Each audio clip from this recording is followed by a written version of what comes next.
खेत में जाते हैं वहां भी मन को पवित्र बना के रखना होगा। हम जहां भी जाए मन को हमेशा पवित्र, यानी उस पर सजग रहना है। कोई भी कार्य करे, कार्य करना है क्यों? जीवन तो मिला है, हमें जीवन मिला है। जीवन क्या है? जड़ और चेतन का संयोग। जड़ पदार्थ हमारा पंचभौतिक शरीर है और शरीर की सुरक्षा के लिए हम क्या करते हैं? आवश्यकता अनुसार भोजन करते हैं समय पर, शरीर की सुरक्षा के लिए घर मकान बनाते हैं, शरीर की सुरक्षा के लिए औषधि करते हैं, भोजन वस्त्र आवास कपड़े पहनते हैं, ये शरीर की सुरक्षा के लिए। इसके लिए हम काम करते हैं, मजदूरी करते हैं, नौकरी करते हैं, खेती करते हैं, या जिस सोच से हो उपार्जन करते हैं। करना चाहिए, ईमानदारी पूर्वक करना चाहिए। लेकिन बंधुओं, इस शरीर के भीतर में जो प्रभु बैठा है उसके लिए आप क्या करते हैं? उसके लिए करते हैं कुछ। उसी के लिए सत्संग होता है, उसी के लिए घर में साधु की पूजा होती है। मैंने जो कहा कि घर साधु पूजिए, उस अगर घर में सराजी की पूजा कीजिएगा तो वहां भूत नहीं बसेगा तो क्या बसेगा? भगवान बसेगा। जिन घर साधु पूजिए हरि की चर्चा नहीं, प्रभु का गुणगान कीजिए, गुरु का गुणगान कीजिए, संत महात्माओं का चर्चा कीजिए। अते घर मर घर चार के भूत बसे तीन माही। अगर ऐसा नहीं करते हैं तो श्मशान की तरह होगा। क्यों होगा श्मशान की तरह? वहां कलह होगा, केस मुकदमा होगा, लड़ाई झगड़ा होगा। और अगर आपके घर में सत्संग होता है, आपका चित्त हमेशा प्रसन्न रहता है, आपका चित्त हमेशा मतलब जो है निर्विघ्न बना रहता है, आपके चित्त में किसी प्रकार का पाप नहीं होता है, दुर्भावना नहीं रहती है, तो वहां पर प्रेम घटित होगा। जो प्रेम की चर्चा आप शुरू में सुन लेते हो, शब्द निरंतर मनवा राता मलिन वासना त्यागी, उठत बैठत कबून छुटने से ऐसी तारी लागी। कहत कबीर साहब यह रहनी, सदगुरु कबीर इसी रहनी के बारे में कहते हैं कि मन को पवित्र बना के आवश्यकता अनुसार आप विचरण कीजिए, सहज रहना, और सब में आत्म तत्व का दर्शन कीजिए, भगवान का दर्शन कीजिए। धीरे धीरे धीरे धीरे आपको आत्मबोध हो जाएगा। और होगा क्या? आपका संशय खत्म होगा।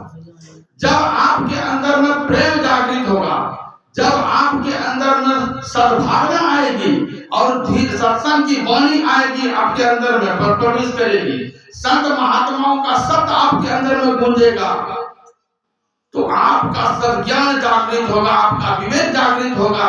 तब आप किसी संशय में नहीं रहिएगा, आप किसी संदेह में नहीं रहिएगा।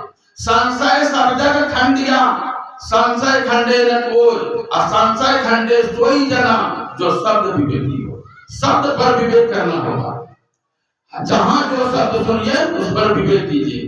तो मैं कहना चाह रहा हूं कि कहत कबीर साहब यह रहनी सो प्रगट करी गाई, सुख दुख से एक बड़े परपद सो पदे सुखदाई। बड़ा मार्मिक उक्ति है अंत में। इस भजन के अंत में तो मार्मिक उक्ति है, कहत कबीर साहब यह रहनी, ध्यान दीजिएगा इस पर, यह रहनी साहब है। इस रहनी के लिए क्या आपको भूखा रहना पड़ता है? इस रहनी के लिए पहाड़ पर चढ़ना पड़ता है?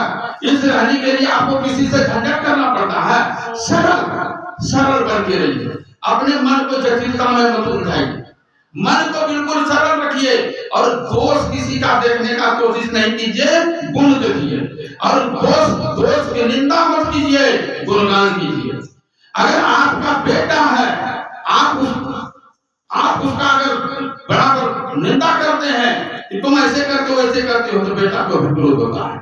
और बेटा अगर एक भी अच्छा काम करे, वाह बेटा तुमने बहुत अच्छा किया।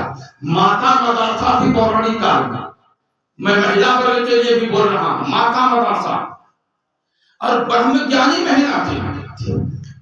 तो माता मदरसा अपने कितने बच्चों को ब्रह्मज्ञानी बना दी थी, आत्मज्ञानी। आप कैसे बना दी उसने?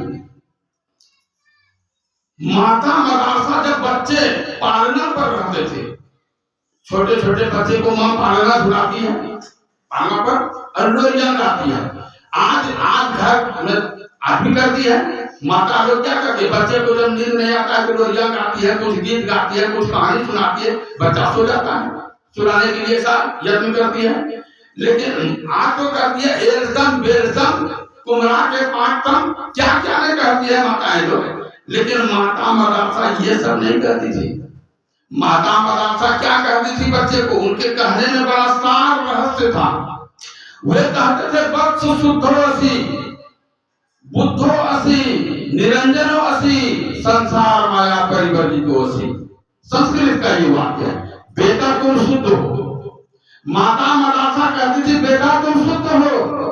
बेटे को कभी गंदा नहीं बताती है, बेटे को कभी गलत नहीं बताती है, तुम शुद्ध हो।